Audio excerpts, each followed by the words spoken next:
Good evening, everyone. My name is Jordan Young, and welcome to the 2020 Middlebury Natural Foods Co-op annual meeting. I'll be hosting this meeting, and we have a large crew of people who will be presenting, and we look forward to getting your questions and answers at the end. We have about a half an hour of presentations, during which people will be muted. And then for questions and answers, we're going to use the raise hand feature of Zoom. So some of you who have been living in Zoom for the last several months probably are old hands at this, so to speak. Those for whom would like a little practice, we can do that. If you are using a computer, you go down to the bottom of your Zoom window, you'll probably see three little dots that say more, you'll see a participants list. At the bottom of the participants list, you'll see a thing that says raise hand. So if you find the participants list on your computer, click on that. At the very bottom, you should see a blue thing that says raise hand, and click that to raise your hand. Meredith has figured out how to do this. So has Kate. If you're using a phone, then on the bottom of your phone screen, if you tap it, you should see a ... And in there, you should have a thing that allows you to raise your hand. So I'll remind people of that in about half an hour when we get to the Q&A portion of our meeting. And meanwhile, I should be able to lower Kate's hand. And really, with that, welcome. And Glenn has some opening words for us with an overview of the agenda and to get us started.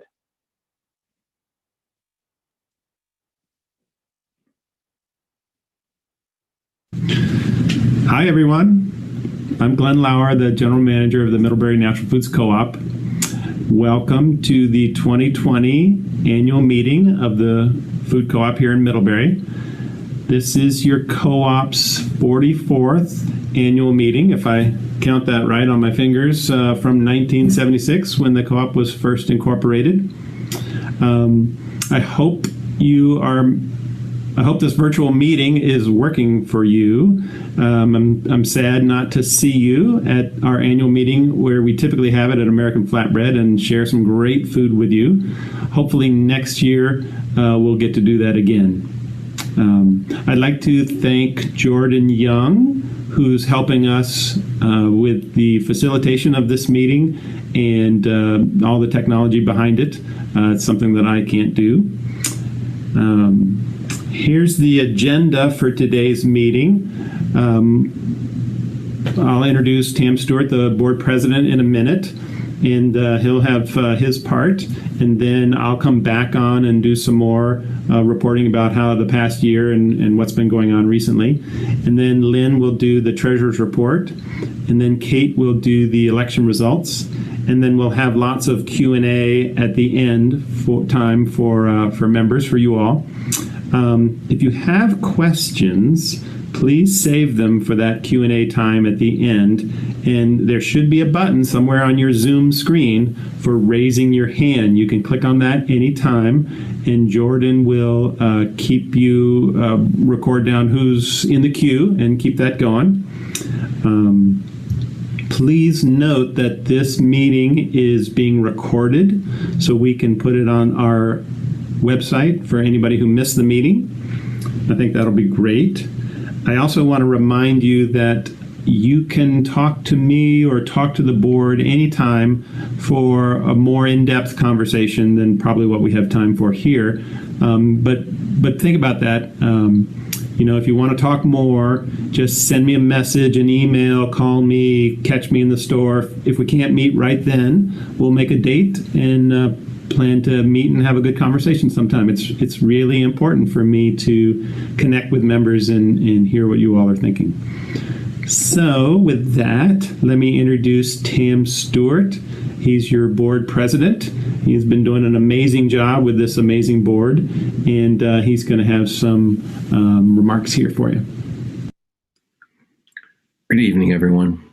Thanks for coming out tonight. does make me miss getting together at Flatbread, though, the way we have the last few years, where it's really all of us together in the same place. Well, not all of us, I suppose, but a couple hundred anyway. Can you imagine, though, if all of us, all the members of this cooperative actually did get together in one place? We need a stadium or something. If we all went downtown at the same time, we'd fill up all the streets and sidewalks and probably the park. We'd blanket the cross street bridge end to end, cooperators as far as the eye could see. Maybe we should do that when the construction's finished. Anyway, there's over 5,000 of us now. That's a lot of people by any measure. But when you consider that it's 5,000 people from one small area who all share the same values about healthy food, environmental responsibility, the importance of a strong local economy, and democratic ownership, it really is impressive. In a country that sometimes seems divided in every possible way, that there could be such alignment and shared sense of purpose, loyalty in the truest sense, which I think in our case is actually less about being loyal to a set of shared beliefs, but about loyalty to one another.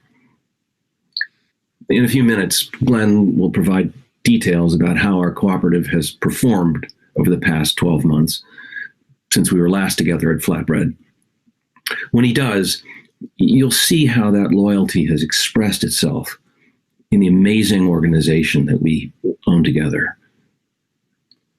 Before COVID, our cooperative was strong, despite brutal socioeconomic injustice on a national level, political polarization unlike any this country has ever seen, and a heartbreaking lack of leadership at the highest levels.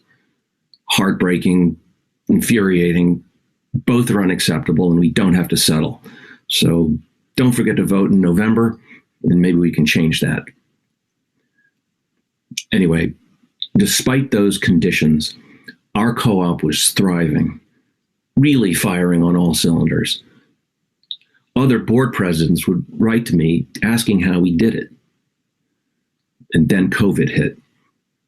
It hit this cooperative so hard, so fast, in so many places that it was almost impossible to know where to start fighting back. But as I mentioned in this year's annual report, fight back we did. Thanks to our amazing, hardworking staff, our tenacious local suppliers, your focused board of directors, and perhaps most importantly, those aforementioned deeply loyal owners, you all. We are not only still standing, but standing stronger than before.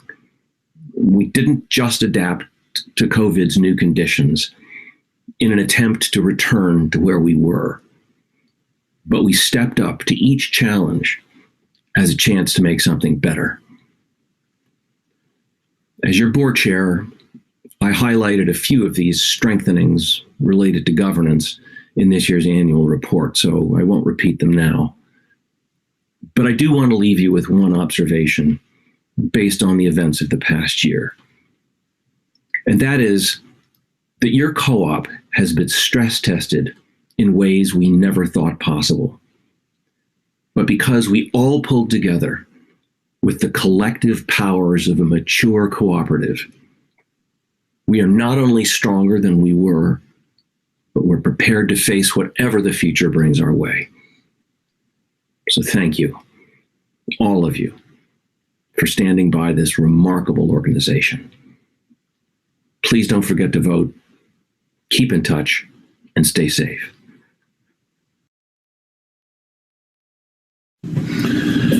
Okay, thank you, Tam.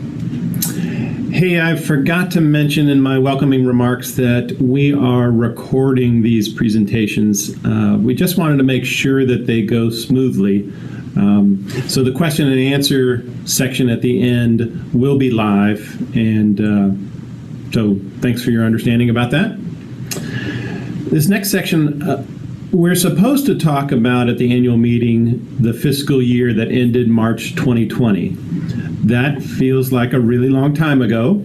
So I'm going to spend time talking about that fiscal year, and then I'll spend some time also talking about highlights for the current year that we're in. So last year, the co-op was really fortunate to have another successful year that ended March 2020. We have many people to be thankful for that success. And this next slide is just a thank you to staff who continue to do an amazing job helping meet the needs of members and customers every day here at the co-op, especially challenging during this pandemic. So thank you, staff, for all that they do. The next slide is a big thank you to the 11 board members who have given so much of their time thinking and discussing and leading on behalf of you, the members. They are a rock solid team. They've been great during this pandemic. We're sorry to say goodbye to RJ Adler from the board, but we're very lucky to have Esther Thomas be able to fill in for the rest of his term. So welcome, Esther. The next slide, thank you to all the members who continue to support the co-op through all of this. Couldn't do it without you. It's just an amazing community that has come together and continues to support this cooperative business in Addison County. And the next slide, the last group that I wanted to recognize was a big thank you to the local producers. We have over 400 vendors that sell directly to the co-op during any year, and we're lucky to have this many in Vermont. We define local as products that are grown or produced or value added in Vermont. That is the definition that the state of Vermont uses to define local. And it's a big part of the work that we do. I'll share some more about local in a minute. Okay, so let's talk about some financial numbers. That this is for April 2019 through March 2020. So this slide is about sales, and it's a graph of sales that you see. We've had some really outstanding growth during these years. You'll see we expanded in between 2004 2005, and then we expanded again in 2017 to 2018, and that has contributed a lot to this sustained growth. This past year, we had sales of $17.8 million, and that's about 8.6% sales growth from the previous year. So it's amazing and wonderful to see the cooperative economic model alive and well and strong and growing in Vermont and right here in Addison County. Okay, the next slide is a graph of membership growth, similar growth, you can see. Been pretty steady over the years. Again, note that we expanded in the 2005 and the 2018 sort of period. We'll probably see some slowed growth in membership during this pandemic because it's eliminated a lot of our outreach events that we usually do. So we probably won't reach our projected number in 2021, but we're still growing. So that's really exciting. This next slide is about a particular group in membership, Food for All membership. That's increased from 220 families, mostly in Addison County, to 277 families. That's a 26% increase. There are lots of ways that people can qualify for this program, which gets the Food for All members a 10% discount every day. You can check out on our website or pick up a brochure in the co-op that talks about how you qualify for this. It's a list of different ways to qualify. If anybody is a client of the food shelves. Oh, sorry about that.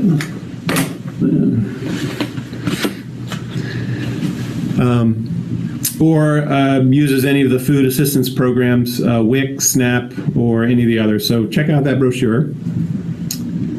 Okay, so the next slide, sales of local hit a new record for our store. That's really exciting. We're at 36.4% of total sales. Last year we were at about 34%.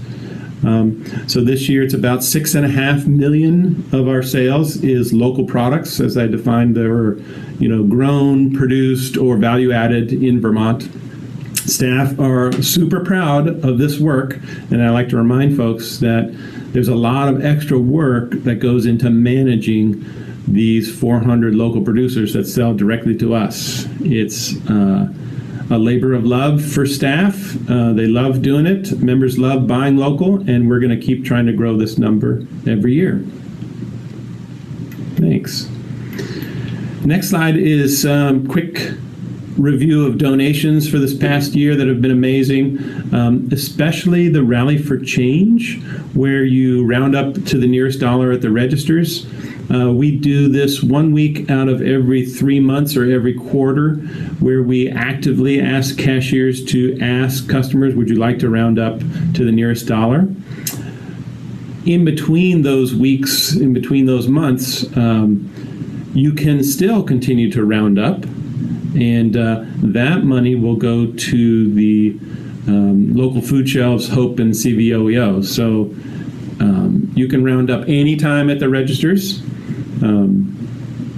Let's see, the last group that received the Rally for Change active roundup was the Midsummer Lunch Program for kids in Middlebury, lunch and recreation program. So it's been super successful, and very thankful to the members that participate in this. So thank you for doing the roundups. The next slide is a diagram that I like to show frequently, how customer dollars are spent at the co-op. Where does the money go? So looking at this graph, the biggest chunk of every customer dollar, 65 cents, goes to the vendors that deliver food to us, basically at the back door. We're receiving that product, and so about 65 cents of every dollar pays for that. The next biggest chunk out of that is staff expenses. 22 cents of every customer dollar goes to paying staff wages or benefits. And then the other slices, as you see, are just 1, 2, or 3 cents of every dollar go to cover operating costs, promotions, physical plant, administration, governance. And then the last slice is our net profit, or our bottom line net income. It's about 2 pennies of every dollar that customers spend at the co-op. That's been pretty typical percentage every year. And that money we save for future projects, capital investments here at the co-op, or expansions, or whatnot. The next slide is just one example of an expense. This is a promotional expense, member deals. This is where members get a 20% discount on products from a certain vendor that we're promoting because they match our values in some way. They might be fair trade products. It might be a local vendor.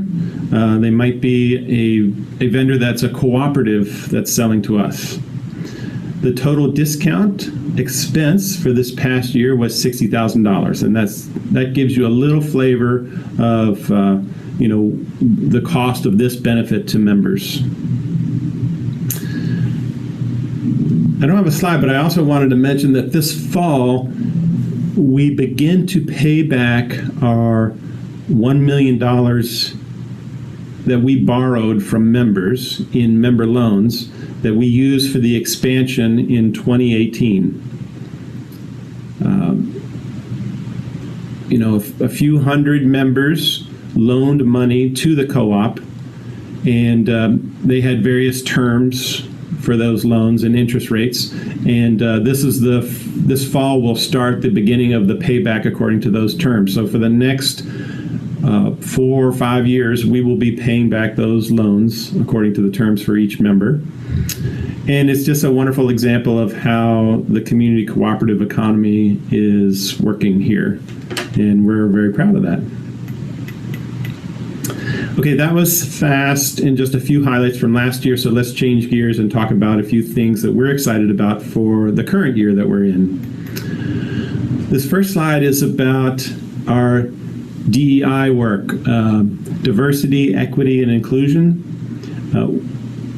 We're on a project to engage staff in conversations about race. And we're using these 3 books to explore with staff as a first step, learning about ourselves and racism. This kicked into gear, obviously, right after the murder of George Floyd. But I wanted to mention that this is a continuation of work that we started 2 years ago, where we did a very intensive all-staff training about unconscious bias and how that relates to racism. That was 2 years ago. Last year, we did staff book groups on white fragility by Robin DiAngelo. And this year, we're working on these 3 books. And so we're having very good discussions among staff. And so that's going well. And I also wanted to mention that the education department has done a lot on social media on the topics of food justice and social justice. And if you're interested, be sure to follow us on Facebook and Instagram. Okay, the next slide. This is about, we are planning to move forward with our sustainability classes that we did not do last spring. So we're going to do them this fall in September and October. They'll be at Hannaford Career Center. This year we'll also offer the option of participating online. That'll be free, just so you know. There's a small fee for people who attend the classes in person, and for Food for All participants, it's actually free. We decreased our outreach in person during the pandemic, but we increased our outreach online. So again, please follow us if you're interested on Facebook and Instagram. We plan to do more in person when the pandemic ends, of course, because we've missed all the demos in the store and events that we typically do every year. So we look forward to seeing you back in person. Okay. The next slide is about our bulk reset that you've all been probably using. We did this to take away the scoop bins because we thought scoop bins were not a great way to go forward, certainly during a pandemic, but probably after a pandemic. People might be a little more uncomfortable handling scoops, putting them into open food. So we made a decision to take all of those out and replace them with more gravity bins. Those are the ones where you pull the handle down and fill your bag. We figured that would be a better way to go with bulk, and investing in the bulk department is really important for our co-op. The old bins, didn't want to waste them, so I reached out to peer co-ops and said, anybody interested in them? And 3 co-ops are taking those, Rutland Co-op, Ticonderoga Co-op, and a new startup co-op in Massachusetts called Assabet Co-op. So the bulk team is really excited about this new setup they have going in the bulk department. We know it's changed for you, so please ask if you can't find anything, and we're happy to help you there.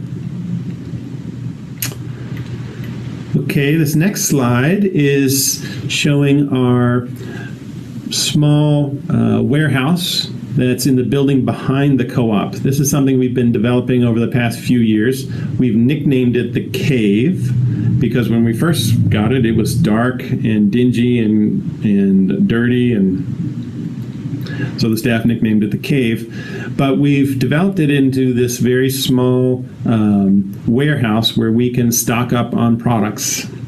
We've bought our first ever forklift. Katie's demonstrating this here.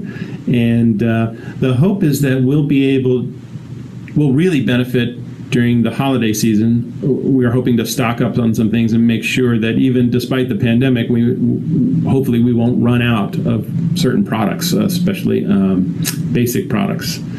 So this was a big investment for us, and it's going really well. And then the last highlight for this year that I wanted to mention that you've all experienced is the parking lot.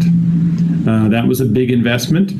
And here's the before picture where there was, remember that giant puddle that was back there? It was like a lake and seemed to devour cars that tried to go through it.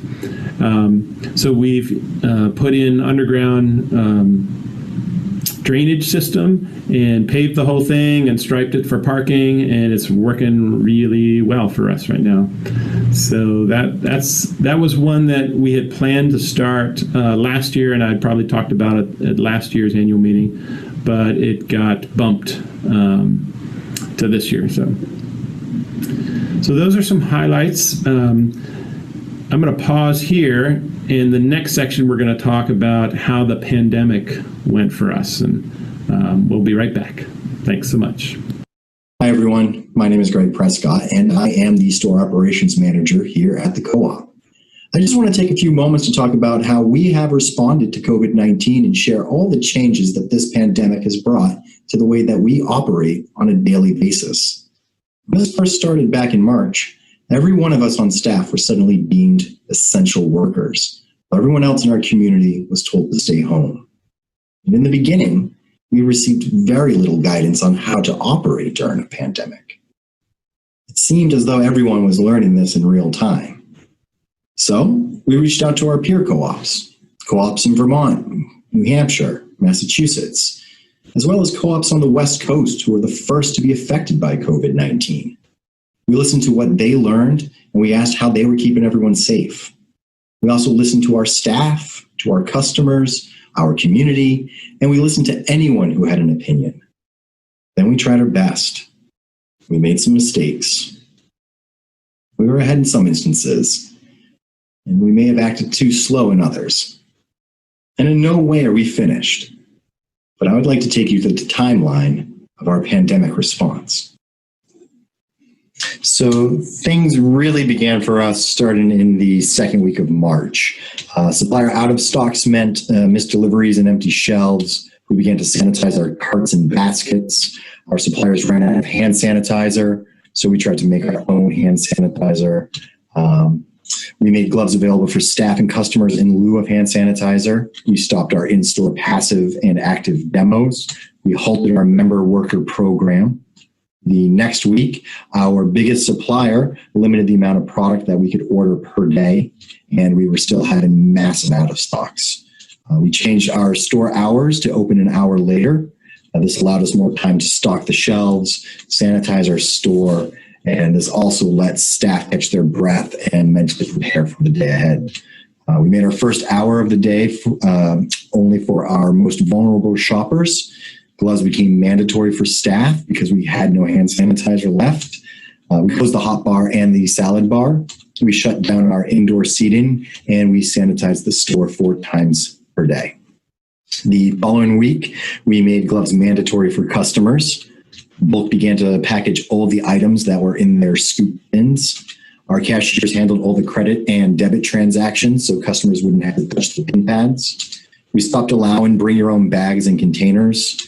No more milk bottles were returned at the register. We canceled our staff workshops and in-person meetings.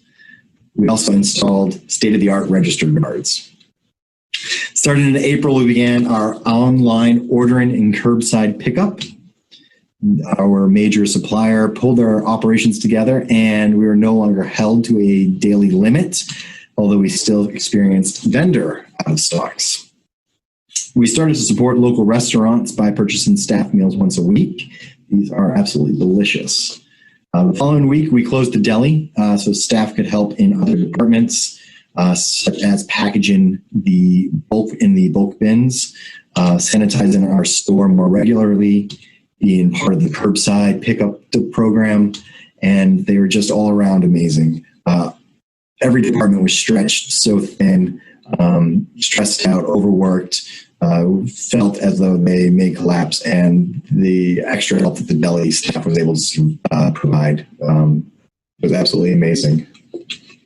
After a brief pause, mid-April brought mandatory masks for our staff. Our supply of hand sanitizer stabilized for staff use and retail sale, and we upped our store sanitizing effort to every 2 hours. Skipping ahead to May, we started daily health screenings for staff, and we ordered a no-contact thermometer, but it was out of stock. We also created an official team of gatekeepers to monitor the number of customers that come into the co-op, and we allowed no more than 5 customers at a time in the produce department. In June, we finally felt comfortable enough to welcome back reusable bags. Thank you all for waiting so long for this to come back. A week later, we thought about mandatory glove use for customers, and we made it optional. And our fancy thermometer arrived, and staff temperature checks became mandatory before coming to work.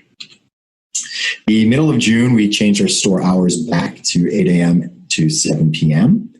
And at the end of June, we made staff happy, and gloves became optional and no longer mandatory for staff. Our team of gatekeepers began limiting the number of customers to 30 customers at a time within the whole store. In the beginning of July, we made the choice to make masks mandatory for customers. This wouldn't happen in Vermont until August 1st. It would become mandatory for everybody in public to wear a mask. In mid-July, we made a big step and we reopened our kitchen. We started our grab and go with co-op made favorites, such as the curry chicken salad. Welcome back. Just recently, we reset our bulk department to incorporate more gravity bins and reduce the amount of packaging that our staff need to focus on. And that right there was 21 weeks of us just trying to do our best and learn how to put an airplane together on the fly. And throughout all of this, we've had tremendous support from our community. Thank you. You've been showing up and adjusting to our new rules as quickly as we make them. You've been doing your best to buy large quantities of groceries at one time and limit your shopping trips to once a week. You've worn gloves when we've asked you to, and now, most importantly, you are wearing masks while you're inside our store. Finally, I'd just like to recognize our staff. Not only have they been adapting to these changes, they've been showing up every day ready to bring positive, excellent customer service. Customer service is a difficult job in the best of times. Being upbeat, caring, enthusiastic, ensuring that a customer feels recognized and heard in the midst of a pandemic with all the stress that this has brought into each and every one of our lives is an extraordinary act. In the beginning of this, people like to say that not all heroes wear capes. And I think it's very important to remember this and continue to recognize our staff as we make our way through this pandemic and into all the uncertainty that lies ahead. Bring on the murder hornets.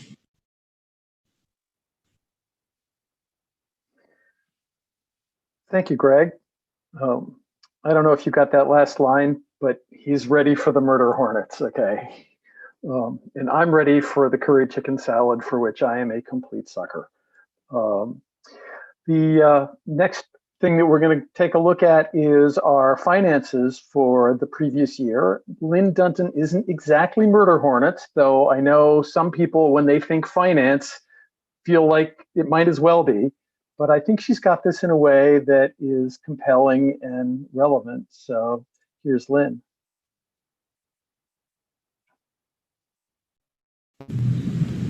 Hi, my name is Lynn Dunton, and I am the treasurer of the Middlebury Natural Food Co-op. And I'm here today as part of the annual meeting. and I'd like to just take a couple of minutes of your time to talk about the financial condition of the co-op at the end of the fiscal year, March 31st, 2020. The co-op ended the fiscal year in a strong financial position. Sales remained steady and strong throughout the year and resulted in a positive net income of Okay, it's live TV, everyone. We're going to try that again and see if we can get Lynn on the big screen.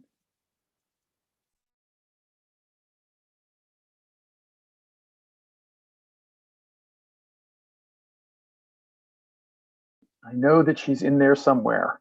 There we go. Hi, my name is Lynn Dunton, and I am the treasurer of the Middlebury Natural Food Co-op. And I'm here today as part of the annual meeting. And I'd like to just take a couple of minutes of your time to talk about the financial condition of the co-op at the end of the fiscal year, March 31st, 2020. The co-op ended the fiscal year in a strong financial position. Sales remained steady and strong throughout the year and resulted in a positive net income of $297,929 after taxes and patronage dividend. This is great news. And I want to thank Glenn, the management team, and staff members for all their hard work managing and running the co-op this past year. I'd also like to point out another indicator of strong financial health, and that's the patronage dividend. The board of directors was very pleased to declare a patronage dividend for fiscal year ending March 31st, 2020. And before I end, I just wanted to share a couple of other indicators that I look at when I'm reviewing the financial statements. And the first one is the current ratio. And the current ratio is the amount of current assets or liquid cash versus liabilities. And the liabilities are current and long-term debt. The co-op's current assets exceeds its liabilities. This is good news. This means the co-op can meet its cash needs in a timely and efficient manner. The second indicator is the debt to equity ratio. The co-op's debt balance is significantly lower than its equity balance. This means the co-op has the financial ability to support future investments. This is especially important as the co-op continues to navigate the uncertainties and impact of the pandemic. And for this reason, I am feeling relieved and pleased that the co-op is in such a strong position at this point in time. I want to thank you for your time, and I hope to see all of you in person at next year's annual meeting. Thanks so much. Thank you, Lynn. So we have one more item on our agenda before we get to the live Q&A portion of our evening, and that is the election results. We're actually going to do that in two parts. Kate Gridley is going to go over the board evolution and how the board election results worked, and then Glenn will go over the results of the bylaw changes. So let's take a look at that.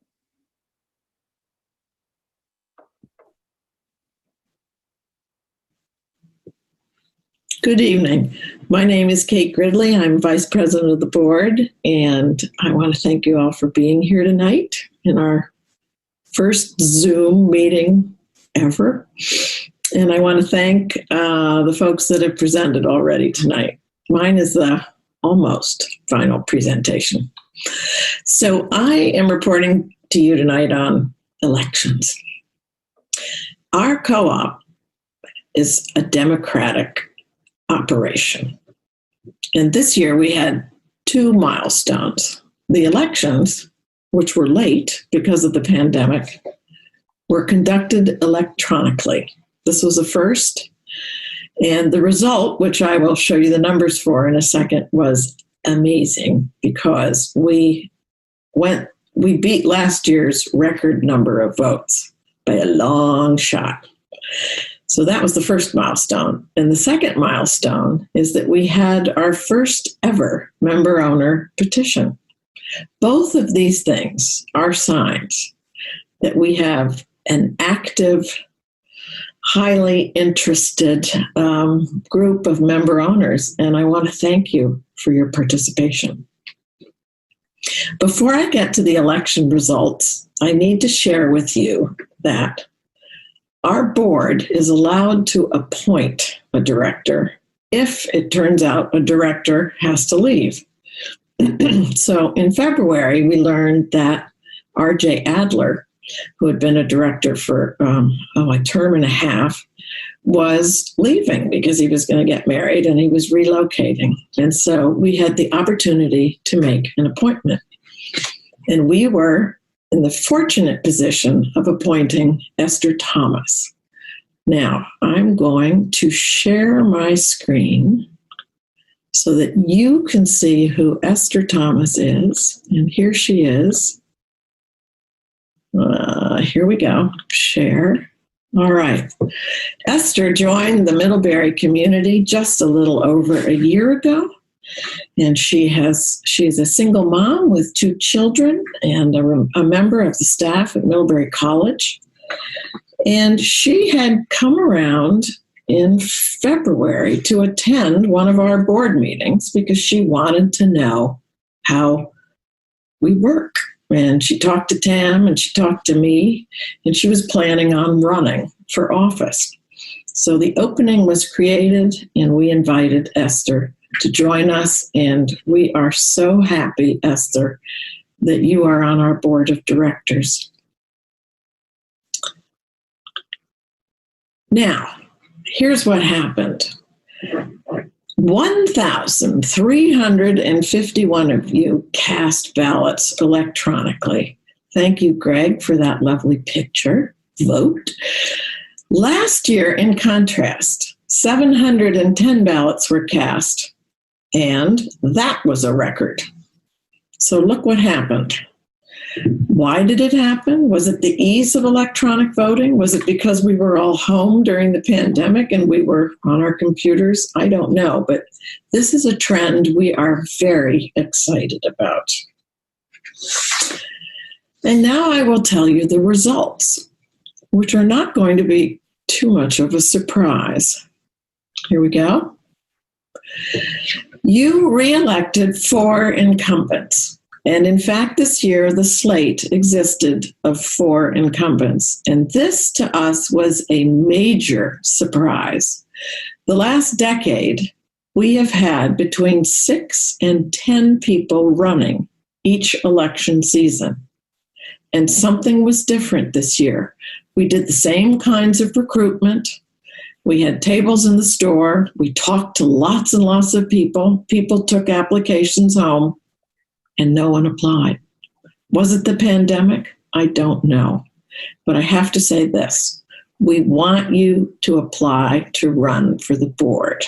And if in the future you are interested, please contact a board member that you know or come to one of our meetings and see how we work, ask questions, and because we welcome you. And please think about whether it would be a good fit for you. Now, I'm going to pass the mic to Glenn, who is going to help you parse the results of the petition vote. And the reason I'm not doing that is that the petition is directly related to operations. Thank you for listening, and thank you for being here tonight.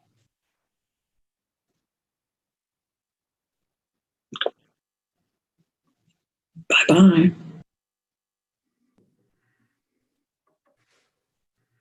All right, Glenn, I think you have a couple more things to tell us about how the election results went, yes?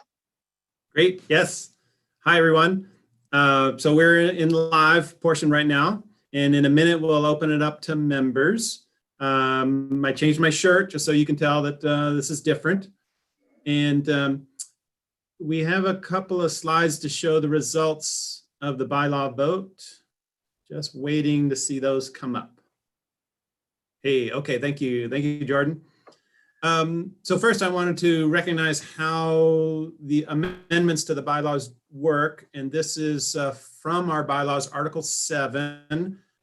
These bylaws may be amended or repealed in whole or in part by 2/3 vote of the members who participate in the vote. 2/3 of the members who participate in the vote. So that's 66% of the people who vote need to vote in a way to change the bylaws. Okay, so that's the way the rules work.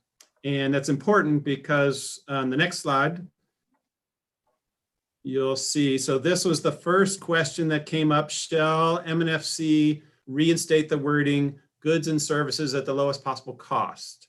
We had 555 people voted yes, that's 42%. 774 people voted no, 58%. So the yes did not reach the 66% needed there. So that language won't change. And then question 2, shall the co-op reinstate the wording, members shall be permitted to contribute services for additional discount? That's our member worker program. So there we had yes, 705 people voted, that's 53%. No, 621, that's 47%. But we still didn't reach the threshold of the 66% needed to change the bylaws. So right now we're interpreting that, oh, that language doesn't change either. And so that's the results. I think maybe about the membership, the working member part is just a reminder that we have no plans to change working member. We love our working member system. We love our working members that come in. And as soon as the pandemic is over, we will be bringing that program back. So we appreciate your patience with all that. Thank you for everybody who voted. There may be people who want to come talk to me or talk to the board about how this process went, the results, anything like that. Please reach out. We're ready to have a conversation with you. So I think that's the end of the slides. We're going to open it up to members. We've got some folks ready to answer questions. I asked Tam, board president, Karen, who's the marketing, education, and membership manager, some guy named Glenn, and Greg, who's our store operations manager, just to be available. And we'll see how the questions go. So I'm turning it over to Jordan. He's going to moderate. All right, thank you, Glenn. So you should see on your screen, you have the 4 folks who Glenn mentioned, and Tam's email and Glenn's email are there if you have follow-up questions. So we went over at the beginning of the meeting the way we're going to queue this up, which is by having people use the raise hand function in Zoom. So the way you do that if you're on your computer is you go down to the bottom of your Zoom window and you find your participants list. And at the very bottom of your participants list, you should see a blue thing that says raise hand. And if you're on a phone, you'll tap your phone screen and you should see a ... more. And if you touch that, you should see a thing that says raise hand. And we're hoping that people will ask questions and make comments. If you can keep your questions and comments to about 30 seconds, which sometimes sounds like a long time, and then you get talking and you whiz right through them, that would be cool. It would be great to keep those on the short side. Ask that if you have a chance to talk, you wait until other people who want to talk have had a first bite at the apple before you come back for a second bite. I think that's sort of our ground rules and our protocol for that. And I was about to say that somebody had been very patiently waiting with their hand up for the entire meeting, and I was going to call on them, and they just put their hand down. So, which you can do as well. So I'll unmute you as soon as I see somebody with their hand up. Otherwise, let's see, I can unmute the other co-op folks who are here if you want to vamp and have any comments that you want to make in the meanwhile. Because the floor is open. This is your floor, folks. Hi, everyone. Just scrolling through. And really appreciate that, like, so many of you are here, and you know, a fair chunk of you have your video on, which is nice because it kind of it's not being in person, but it's kind of sort of like being in person.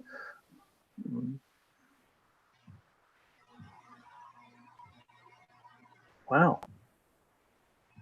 I had all sorts of lines lined up where I was going to like give people the hook and be very nicely like cutting people off and quieting people down and stuff like that. Victoria, okay, let me unmute you, and you have the floor. Thank you. Without other questions, I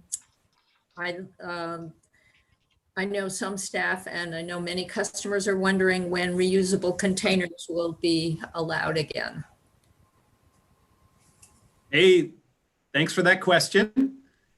I'm pretty sure we're getting very close.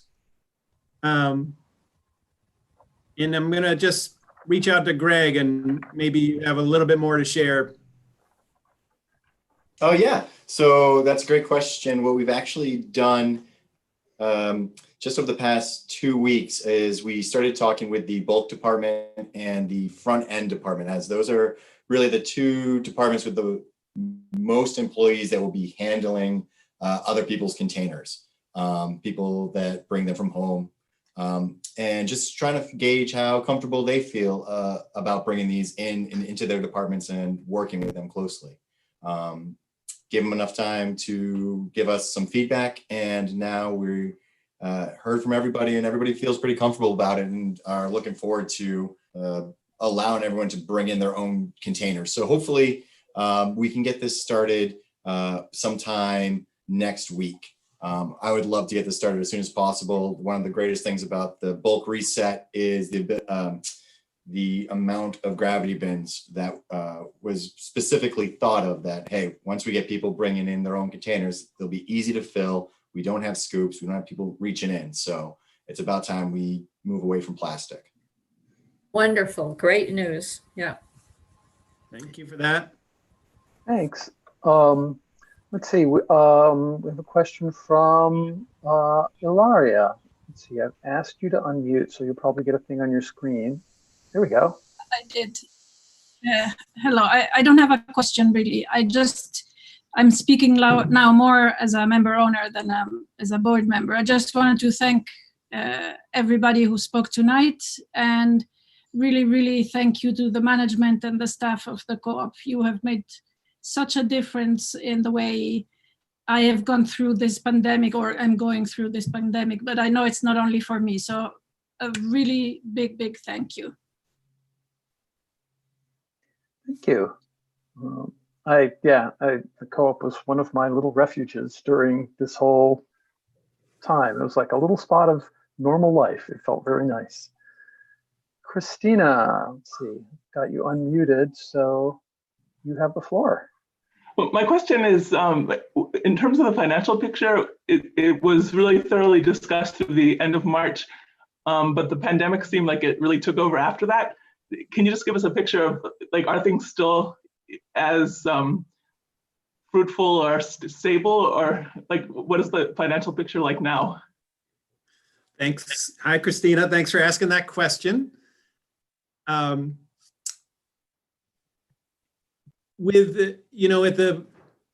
During March, that was the peak of the craziness of people, hoarding and running out of toilet paper, and it was just a wild time. And we were seeing departments that had, 70% growth, 100% growth. And we saw other departments that were going negative.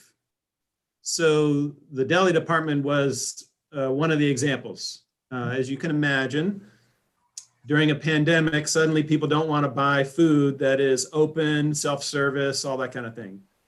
So we made a really hard, interesting decision and said, okay, we're going to close down that entire department, which is probably a quarter of our store staff. And we're going to ask them to be redeployed and help out the other departments that were challenged and struggling to keep up with the sales. So, that was kind of a scary time, wondering how all of that was going to shake out. The sales growth in some of those departments, it came back down, but it's still quite a bit higher than budget. I would say over the last handful of months, we're still averaging about 10% sales growth, which is pretty high for us. We've been able to keep staff working, and so we're actually in a very good place right now. I don't know, like on each customer dollar, sort of where we're at as a percent, but we're probably a little bit above, 2 pennies on the dollar that we're saving. But, we're not out of the woods yet, so we're feeling pretty good right now. Our goal has been all along to try to keep serving all the people in the community with the food that they need, keep staff working, and keep buying from our local vendors, all of whom rely on us. And so far, it's been going incredibly well. So there's actually lots of good news on the financial front. The deli department has started to phase back in to working. They're about a third, maybe getting closer to half of their hours back. And we're just gonna take it slow and easy. It'll be fascinating to see what the holidays, how that goes, right? So here comes Thanksgiving in a couple, 2.5 months, the biggest food holiday of the year. And how are we gonna get twice as many people through the store to get all that they need in advance? So we are starting to plan for that now. And we'll stay tuned and we'll keep you updated. But thank you for asking that question. I hope that answered it for you. Good. Thank you so much. I see head nodding, so Okay. Thank you. I also wanted to point out, actually, for people who don't want to do the raise hand and be on screen, if you're comfortable typing in the chat window, just send your message either to everyone or to me, Jordan, the meeting host. I'll read those in. And we do have one. I did get one via the chat that was asking if a board member could say something about how much time being a board member takes and in general what the time commitment is. Tam, do you wanna? Yeah, I'd be happy to respond to that. I have a terrible bandwidth here in the town of Goshen, Vermont. It's up in the boonies, so I hope everything comes through okay. Yeah, it's a great question, and it varies a lot. Our regular meetings are once a month. They usually they're usually 2 hours long. We have a board packet that needs reading that maybe takes an hour. Then there's side work, work group stuff. The board attends a lot of learning opportunities, seminars, webinars, stuff like that. We have a yearly, an annual retreat. It's kind of hard to estimate exactly, how much time, but it can take as much as you want, really. I think as little as, I don't know, 4 or 5 hours a month, maybe. If that's all, but it can take much more. There's lots of work to do and lots of opportunity. So, give me a shout, drop me a line, and I'd be happy to break that down a little bit more. So thanks for the question. Great. Thanks, Tam.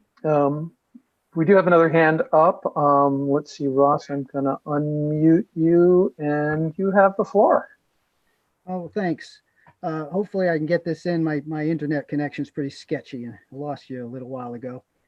First of all, I want to thank the staff and the management and the board for stepping up with the incredible challenges that our new COVID reality has presented us.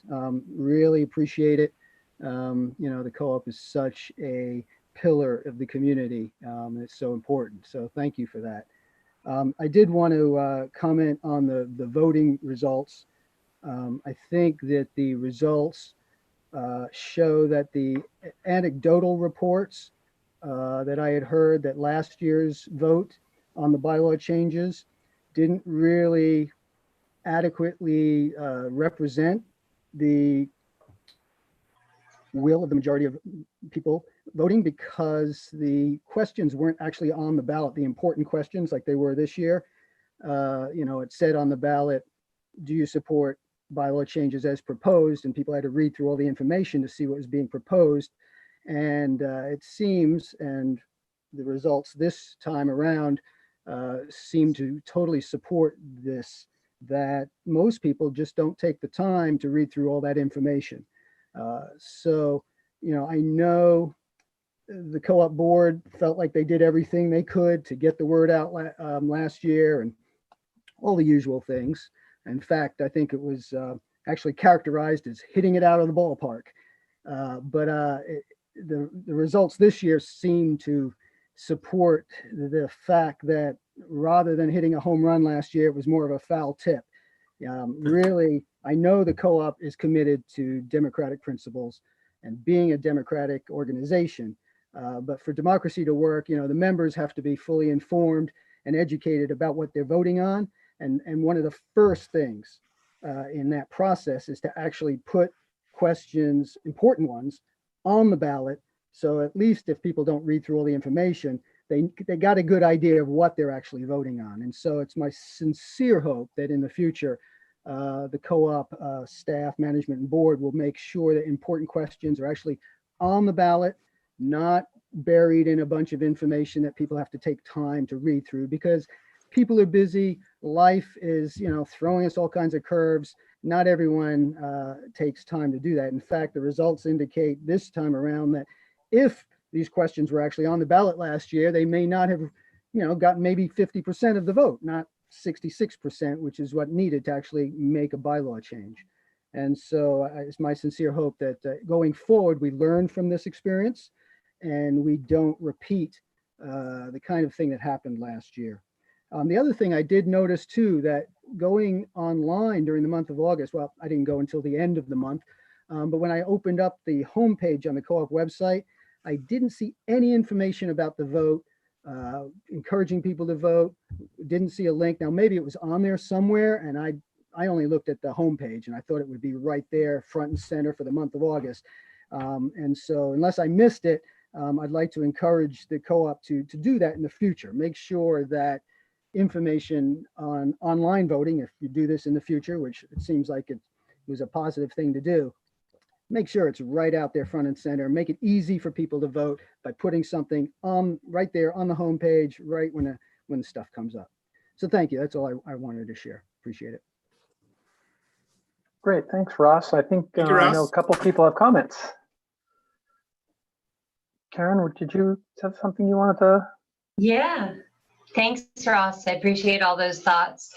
Just to let you know, for the entire month of August, the homepage did include a big banner and link to remind you to vote. And all you had to do is click on it. It took you right to the link to vote.